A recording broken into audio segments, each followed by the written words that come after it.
Welcome to Foundational Community Conversations, where this month our focus is on women's history. I'm Tiffany Young, Executive Director for the Hartford Yard Ghosts Foundation, and today we welcome Tina from Real Art Ways.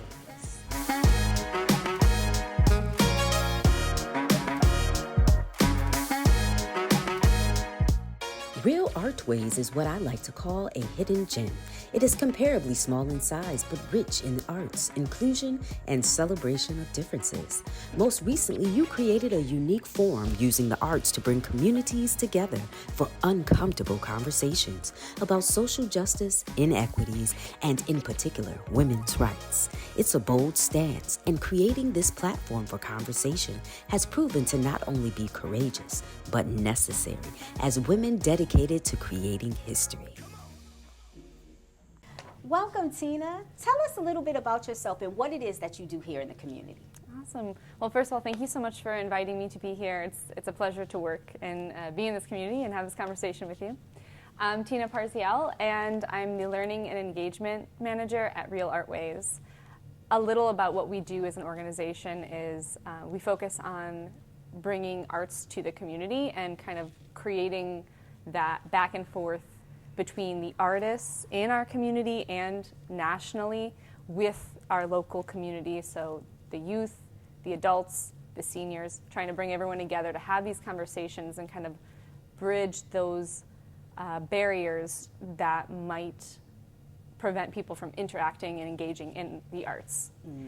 We have film, we have art galleries, and we also have interactive events as well as like live performances. And what I do is work specifically with youth to create those opportunities to introduce youth to the arts so that when they're out in the world as adults, they don't feel like they don't belong in that community. We also try to provide a lot of opportunities for exploring creativity and engaging in your own imagination. And we have various programs that do that. One of them you know very well because you're one of our facilitators, the film field trips, which students come in to watch a documentary about a social justice issue and then have a facilitated conversation unpacking what they saw within the scope of the film, bringing it into our modern world and seeing how that relates and interacts with their own personal lives and families and communities, and really just trying to get people to have conversation, to create empathy, in that way, be able to then express themselves in an artistic form. Yes, and I have to say the power, as you know, I have a background in arts, and more importantly, I have this passion for the arts. So for you to be able to bring the arts to the community and be able to really evoke these conversations, and I'm careful to say this, but I say it boldly, uncomfortable conversations, right? Because some of these films deal with social justice, or I should say injustice, and many of them deal with that in regards to women, right? And how women are seen, or their voices, or lack of voices, or even how they're perceived. I remember actually being at a forum, and one of the questions that came up was, well, why was the focus so much not on her work, but on her family? Yeah, on the fact that she's a mother. Yes, yeah, and that was talk a film. A little bit about that. Absolutely, this is the film Dolores, produced by PBS, exploring the life of Dolores Huertas in the farm workers movement during the 60s.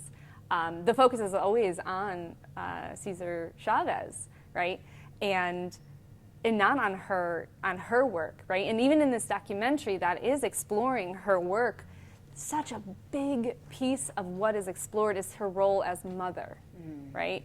We see and we hear about her role as a mother and how that affected her children. I can't tell you if I know anything about, say, Martin Luther King Jr. and his role as a father, because that's not what we focus on, right? So that's one of the aspects that comes into play. And when we show that film, when we have that discussion, we try to unpack that. Because it's sometimes, especially for young folks, it's something that they maybe never questioned, right? Like, of course they're going to talk about her role as a mother, but why? Why is that? Right. Do you find that there are disparities amongst women of color compared to white women in these documentaries and short films?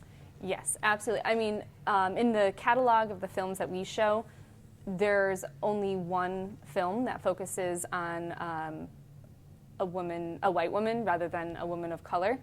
But that's just a tiny microcosm. Mm-hmm. When you step back and you look at the films being made and the people who are being elevated and highlighted, there is certainly a disparity that is reflective of that disparity and that systemic inequity in our entire society.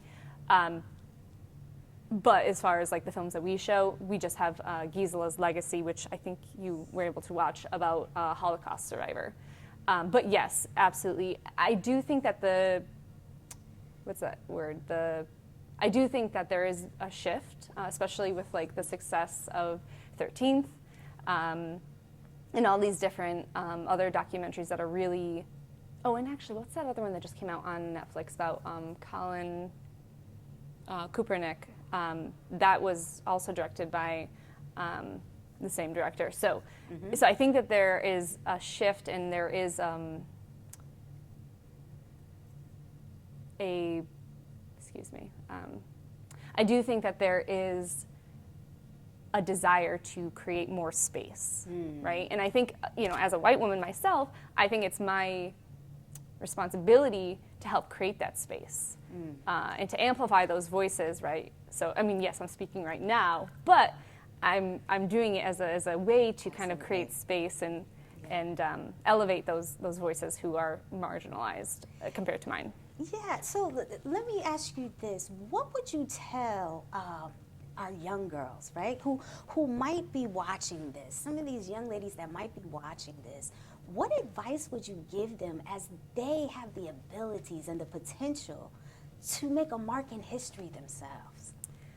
When I got this question, I was like, this is an important one. These are all important questions, but this especially.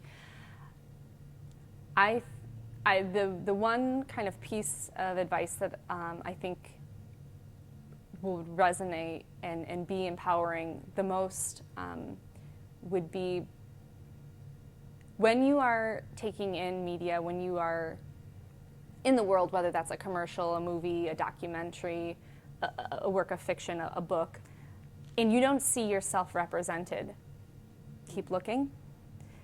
And especially today when there is, not enough space being made, but a little bit, we're getting better, we're moving in the direction we want to move.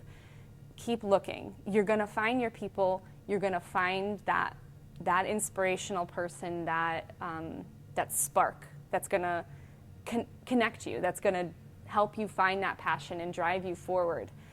So that would be my piece. And then also find your community, find your people that build you up and support you. If you have people who are trying to tear you down or tell you that you're not good enough or whatever, you don't need that, And sometimes we can't make those choices because they're the people who we're kind of given. But as much as you can, surround yourself with those supportive, cheerleaders, those people who are going to champion you. Do. Yeah, wow, so powerful. And there's so much power in sisterhood and womanhood. Yes. And sometimes we have to, especially as women, be reminded of that and continue to remind the generations coming after us. I'll leave you with this last question. Tell us about the most influential woman in history for you. Okay, so there are so many. When I read this question also, there were just so many women that came to mind. I'm like, boom, boom, boom, boom, boom, boom, boom, boom. I also am a super, I used to be a classroom teacher, and anytime I taught at classical magnet school here in Hartford, and anytime I had a student come to me and start talking about, oh, well, you know how girls are, all that kind of stuff, I was like, No, I don't know how girls are. I know how the media wants us to think girls are. Yes. But the girls I know are not like that. And again, you surround yourself with those people and people who are toxic, not for me, thank you. That all being said, I learned that from my mother, my grandmothers, and my aunts. So although I was always being bombarded with these messages that women can't be trusted, that women are petty, that women are passive aggressive, and all of these really negative things, that I was like, that's not my experience. Sure. I only have these beautiful, loving, supportive, nurturing women who are inspiring me to be a good person, to bring my light into the world. So although those women in my life are not going to be remembered by the, history books and documentaries or any of these other kind of sources, they are the ones that have created a different narrative for me. I never prescribed to those things because I didn't make sense to me. I'm like, I don't understand that. Right. And then I got older and I saw more of the world, and I was like, okay, I see where that maybe comes from. But that narrative is perpetuated by these stories. So we have to tell different stories. Mm-hmm. And that's what drives me to tell and give voice to those different stories, to take down those like stereotypes and those really toxic, negative, building you down type of things. So the women in my life, my mother, my grandmothers, my aunts, my cousins, my close friends that I found throughout my life. So. Well, thank you so much, Tina. We appreciate your voice. And we thank you for joining us for another edition of Foundational Community Conversation.